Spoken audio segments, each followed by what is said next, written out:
4월 26일 수요일입니다. 오늘 우리에게 주시는 하나님의 말씀은 사무엘상 23장 15절로부터 29절까지 말씀입니다. 다윗이 사울이 자기의 생명을 빼앗으려고 나온 것을 보았으므로 그가 십광야 수풀에 있었더니 사울의 아들 요나단이 일어나 수풀에 들어가서 다윗에게 이르러 그에게 하나님을 힘있게 의지하게 하였는데 곧 요나단이 그에게 이르기를 두려워하지 말라. 내 아버지 사울의 손이 내게 미치지 못할 것이요 너는 이스라엘 왕이 되고 나는 내 다음이 될 것을 내 아버지 사울도 안다 하니라. 두 사람이 여호와 앞에서 언약하고 다윗은 수풀에 머물고 요나단은 자기 집으로 돌아가니라. 그때 10사람들이 기브아에 이르러 사울에게 나와 이르되 다윗이 우리와 함께 광야 남쪽 하길라산 숲을 요새에 숨지 아니하였나이까. 그러하온즉 왕은 내려오시기를 원하시는 대로 내려오소서. 그를 왕의 손에 넘길 것이 우리의 의문이이다 하니 사울이 이르되 너희가 나를 긍휼히 여겼으니 여호와께 복받기를 원하노라. 어떤 사람이 내게 말하기를 그는 심히 지혜롭게 행동한다 하나니 너희는 가서 더 자세히 살펴서 그가 어디에 숨었으며 누가 거기서 그를 보았는지 알아보고 그가 숨어있는 모든 곳을 정탐하고 실상을 내게 보고하라. 내가 너희와 함께 가리니 그가 이 땅에 있으면 유다 몇천 명 중에서라도 그를 찾아내리라 하더라. 그들이 일어나 사울보다 먼저 시브로 가니라. 다윗과 그의 사람들이 광야 남쪽 마온 광야 아라바에 있더니 사울과 그의 사람들이 찾으러 온 것을 어떤 사람이 다윗에게 아뢰매 이에 다윗이 바위로 내려가 마온 황무지에 있더니 사울이 듣고 마온 황무지로 다윗을 따라가서는 사울이 산 이쪽으로 가매 다윗과 그 사람들은 산 저쪽으로 가며 다윗이 사울을 두려워하여 급히 피하려 하였으니 이는 사울과 그의 사람들이 다윗과 그 사람들을 애워싸고 잡으려 함이었더라. 전령이 사울에게 와서 이르되 급히 오소서. 블레셋 사람들이 땅을 침노하나이다. 이에 사울이 다윗 뒤쪽 길을 그치고 돌아와 블레셋 사람들을 치러 갔으므로 그곳을 셀라 하마 느곳이라 칭하니라. 다윗이 거기서 올라가서 엔게디 요새에 머무니라. 아멘.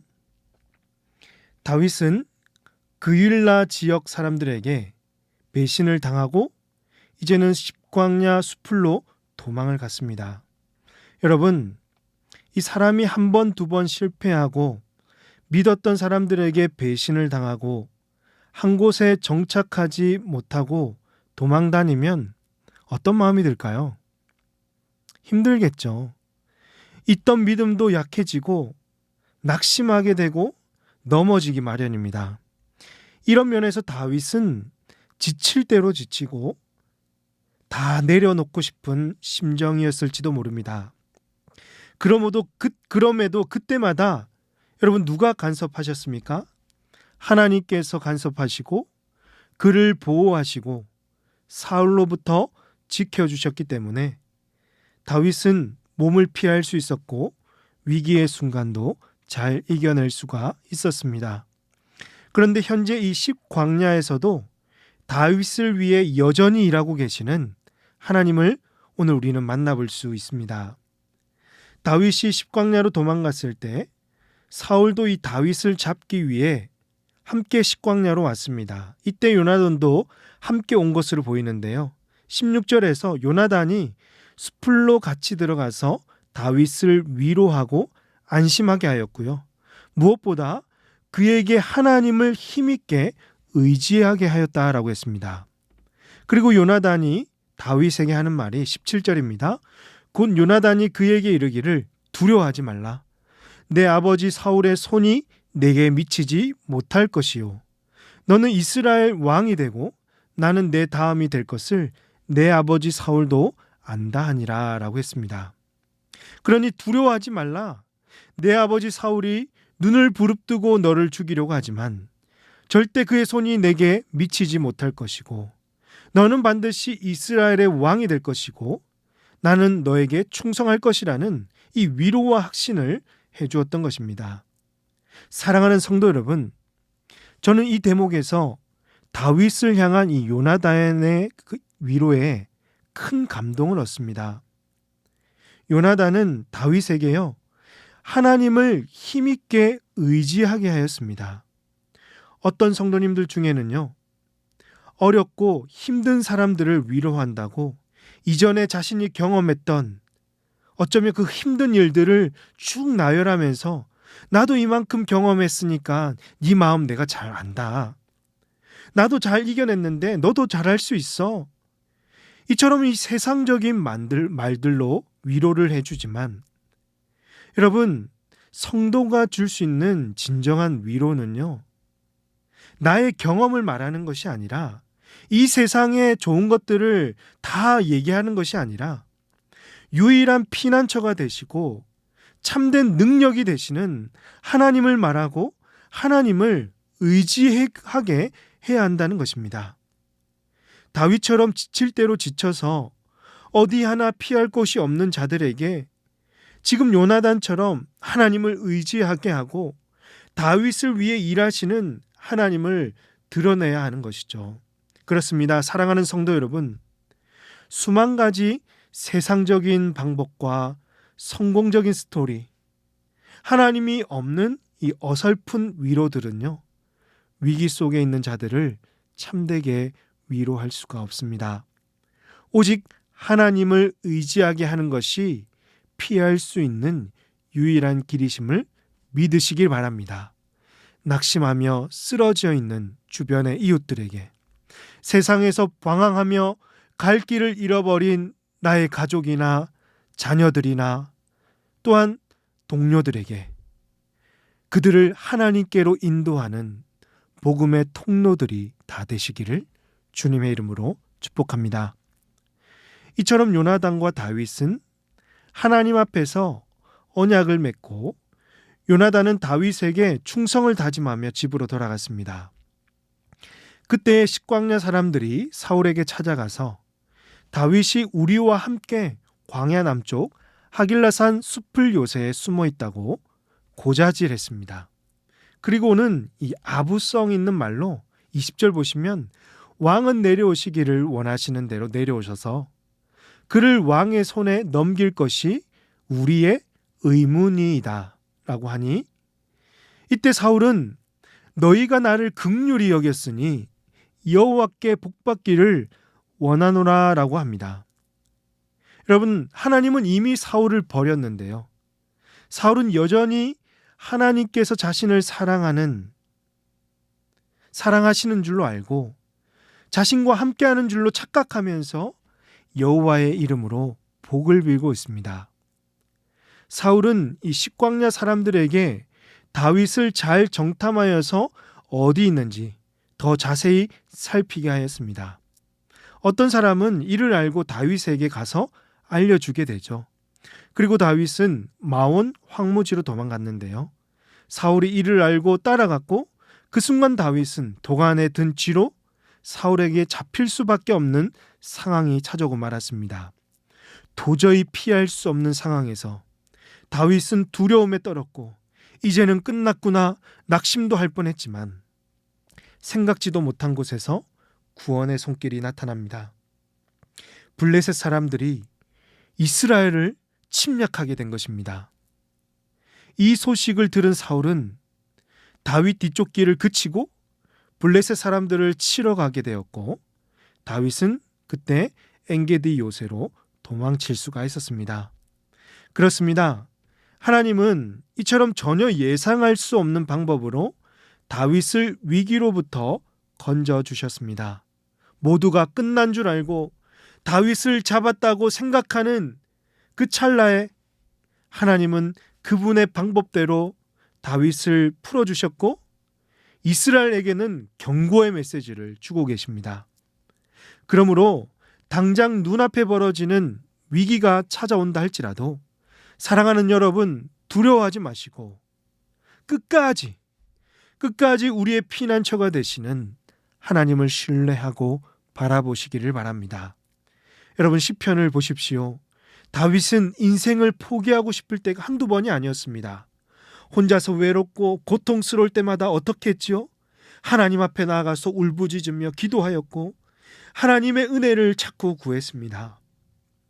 위기에서 벗어나게 해달라고 애통하며 기도했던 것입니다. 상하고 통회하는 심정으로 하나님께 나아갔던 것이죠. 그럴 때 하나님께서 응답하시고 그에게 피할 길을 열어주셨습니다. 그러므로 사랑하는 성도 여러분, 현재 위기의 순간을 맞이하고 계십니까? 아니면 앞으로 우리에게 위기의 순간이 찾아올 때 여러분, 낙심하거나 다른 길을 모색하지 마시고 하나님을 찾고 하나님께 나아가서 기도하시길 바랍니다.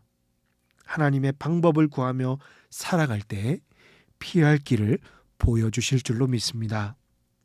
또한 여러분, 종종 말하기를 세상에 믿을 만한 사람은 한 명도 없다라고 말합니다.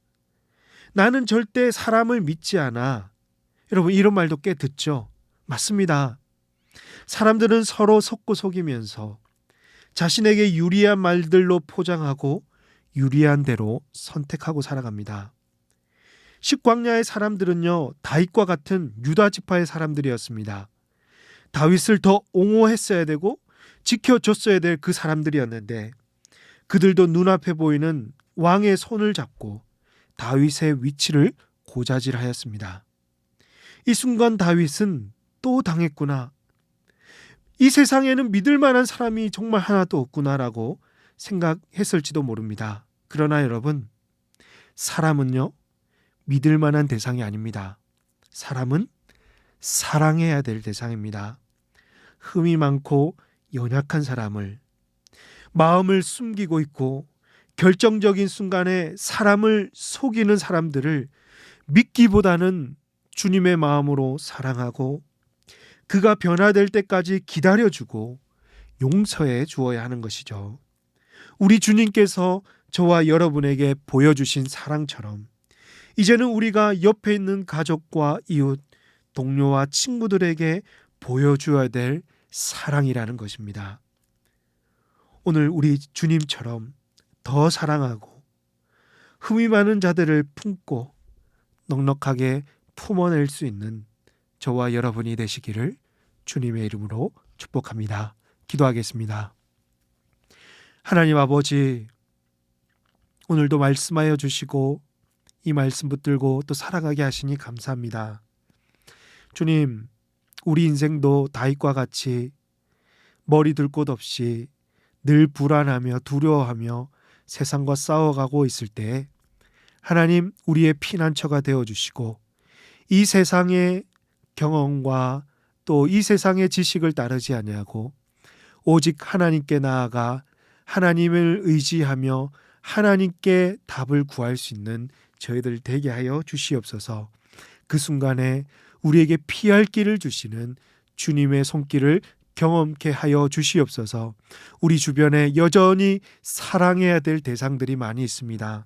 그들에게 상처를 받을지라도 그들에게 속임을 당할지라도 끝까지 사랑하고 주님의 사랑을 흘려보내며 용서해주고 끝내는 그들이 변화되어 주님께로 돌아올 수 있도록 하나님을 힘있게 의지할 수 있도록 끝까지 안내하는 우리 모든 성도들 되게 하여 주시옵소서. 이 모든 말씀을 우리 구주 예수님의 이름으로 기도하옵나이다. 아멘. 오늘 말씀을 기억하시며 기도하시고 주간 기도 제목을 따라서 전도와 선교를 위해서 기도하겠습니다. 우리 교회가 전도하는 교회, 선교하는 교회가 되도록, 부산 지역에 죽어가는 영혼을 살리는 교회가 되도록, 우리 교회가 파송하고 후원하는 선교사님들과 세계 선교를 위해서 특별히 브라질 주찬양교회에서 사역하시는 임성한, 이은산 선교사님을 위해서 기도해 주십시오.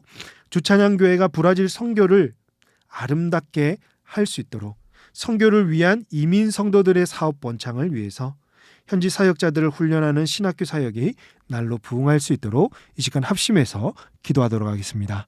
기도하십니다.